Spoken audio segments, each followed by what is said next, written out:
हैदर कर्रार रज़ी अल्लाह ताला इनकी ज़ात को लेकर और हज़रत अमीर मुआविया की ज़ात को लेकर टकराते हैं और सुन्नियों के अकीदे को ख़राब करने की कोशिश करते हैं, सुन्नियों के अकीदों को ख़राब करने की कोशिश करते हैं। एक तरफ हज़रत अली और हज़रत मुआविया, जंगें हुई हैं इनके दरमियान, लेकिन वो इज्तिहादी ख़ताएँ थी। उस वक्त जो हालात थे उसकी वजह से हो गई आपस में, लेकिन दोनों सहाबी रसूल हैं। सुन्नी ये मानता है कि दोनों सहाबी रसूल। हज़रत अमीर मुआविया की शान में भी कहोगे तो ईमान हाथ से जाएगा, क्योंकि उनके लिए भी हदीसें आई हैं। और हज़रत अली करमल्लाहु वजहुल करीम वो तो दामादे रसूल हैं, रसूल करीम सल्लल्लाहु तआला अलैहि वसल्लम के जानिसार सहाबा उस वक्त खड़े हुए हैं जब कोई नहीं था। हज़रत अली रज़ियल्लाहु तआला अन्हु की फजीलत बयान से बाहर है।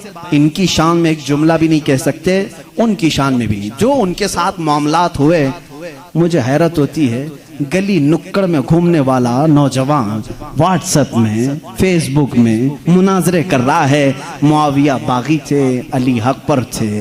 जालिम फैसला वो करेगा जो उन दोनों से बड़ा होगा।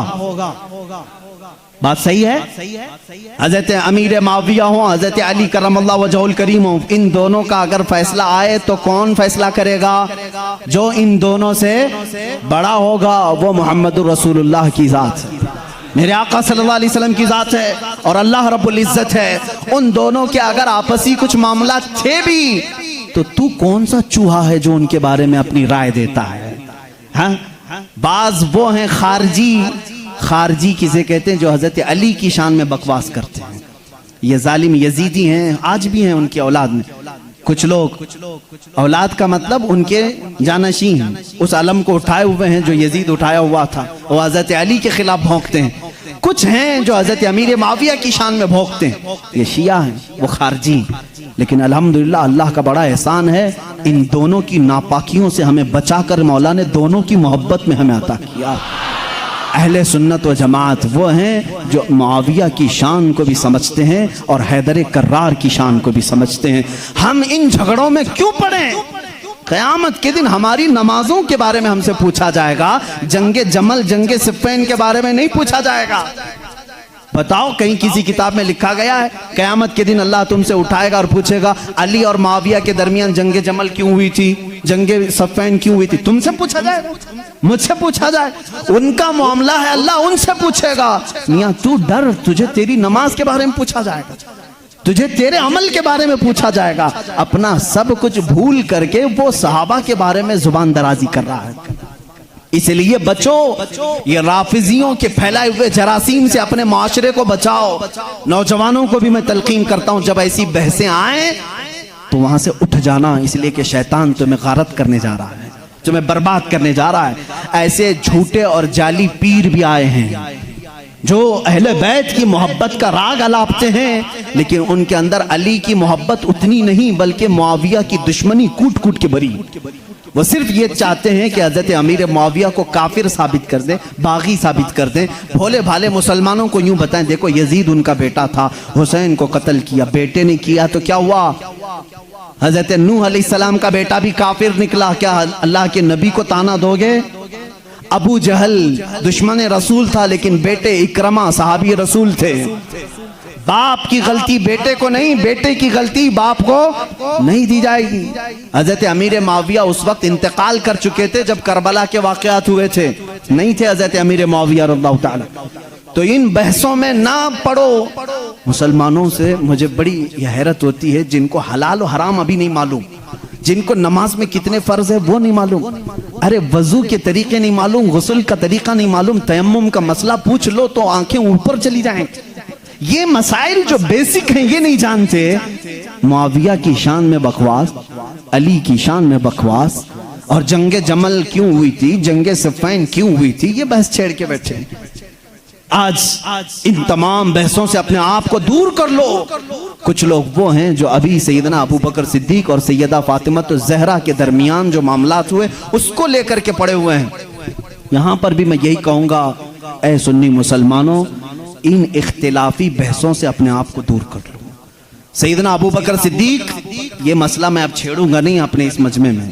हज़रत फातिमा ज़हरा रज़ियल्लाहु ताला अन्हा के दरमियान क्या हुआ था, क्यों शक में डालते हो 1400 साल बाद आने वालों। हज़रत फ़ातिमा रसूल करीम सल्लल्लाहु अलैहि वसल्लम का बगीचा लेने गई थी जब हज़रत अबू बकर खलीफा थे, जो बाग़े फदक था।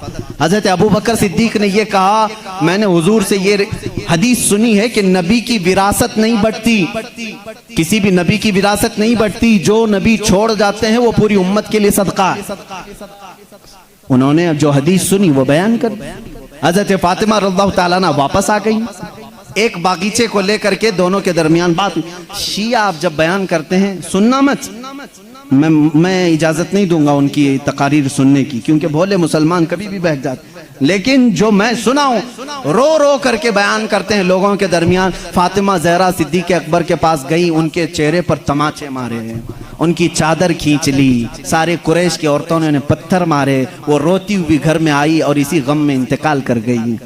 उनको शहीदा कहते हैं कि उनको कत्ल किया गया। ये झूठे किस्से गढ़ करके मुसलमानों को तबाह करना चाहते हैं। ए नादानो, तुम्हें क्या मालूम सिद्दीक़ अकबर रसूल करीम सल्लल्लाहु अलैहि वसल्लम के घर वालों से कितनी मोहब्बत करते थे, कितना अदब करते थे। जिंदगी भर अपनी खिलाफत पे जब तक थे, वो बाग की जो भी इनकम होती थी वो सब अहले बैत पे खर्चा करते थे, अहले बैत पे खर्चा करते थे। लेकिन जो उसूल था रसूल करीम की हदीस का, वो उन्होंने सुनाया। अब यहाँ एक अकीदा भी सुना दूं मैं आपको। अकीदा भी सिद्दीक़ अकबर हुजूर सल्लल्लाहु अलैहि वसल्लम का वो बगीचा दे देते हैं। हुजूर की वफात के बाद हुजूर के बेटे बेटियों में वारिसों में कौन था? सिर्फ हजरत फातिमा थी। तो उन्होंने आयत कुरान की पढ़ी कि बाप की विरासत बेटी को मिलती है, तो वो पूछने के लिए गई थी। लेकिन जब हजरत अबू बकर ने बता दिया नबी की विरासत नहीं बढ़ती, आम लोगों की विरासत बढ़ती, नबी की विरासत नहीं बढ़ती, हजरत फातिमा वापस आ गई। मामला इतना ही है, हम सुन्नी इतना ही कहते हैं, ये भोंकते हैं। सिद्दीक़ अकबर की शान में गलीज़ अल्फाज कहते हैं। मैं तुम्हें बताऊं, हजरत अबू बकर ने एक इसके साथ अकीदा भी दिया, मैं मर जाऊं, मैं अगर मर जाऊं, अगर 1000 रुपए छोड़ा हूं, मेरे बच्चे हैं तो उसमें डिवाइड हो जाए, बेटे को इतना, बेटियों को इतना। आप में से कोई फौत हो जाए, आपकी औलाद को बांटा जाएगा कि नहीं बांटा?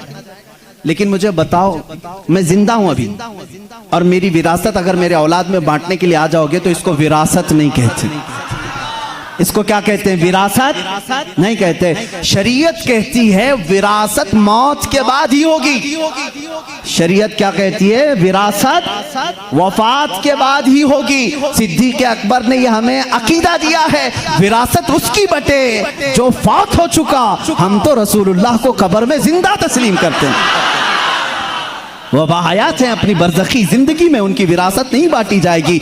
और यही से शरीयत हमें यह भी अकीदा देती है, हम कोई भी हो, हमारे इंतकाल के बाद हमारी बीवियों को इख्तियार है इद्दत गुजारने के बाद दूसरे से निकाह कर सकती है। वो बेवा को इजाजत है, मैं मर जाऊं, आप में से कोई फौत हो जाए, बीवियों को इख्तियार है इद्दत गुजारने के बाद दूसरे से निकाह कर सकती हैं। लेकिन शरीयत का कानून है, रसूलुल्लाह की जितनी बीवियां हैं पूरी उम्र भर कभी कोई दूसरा उनसे निकाह नहीं कर सकता, इसलिए कि उसूल है जिंदा शौहर की मौजूदगी में कोई दूसरा निकाह नहीं कर सकता। रसूल पाक अपनी कब्र में जिंदा हैं, इन अज़वाज मुतहरात के निकाह का ताल्लुक कब्र अतहर में भी बाकी है।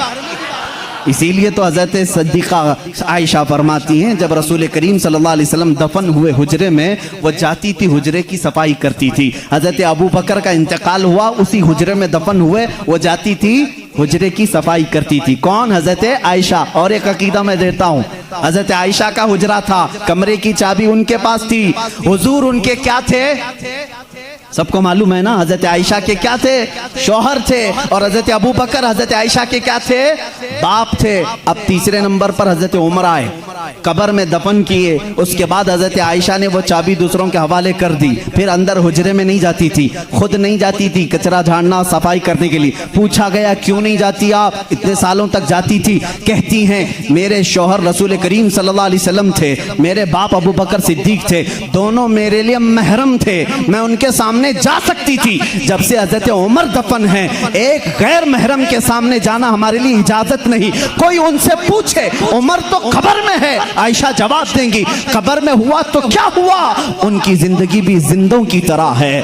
उन्होंने यह अकीदा दिया है। आयशा सिद्दीका उमर को जब जिंदा समझ करके हुजरे में नहीं जाती है तो रसूलुल्लाह की जिंदगी का हाल क्या होगा।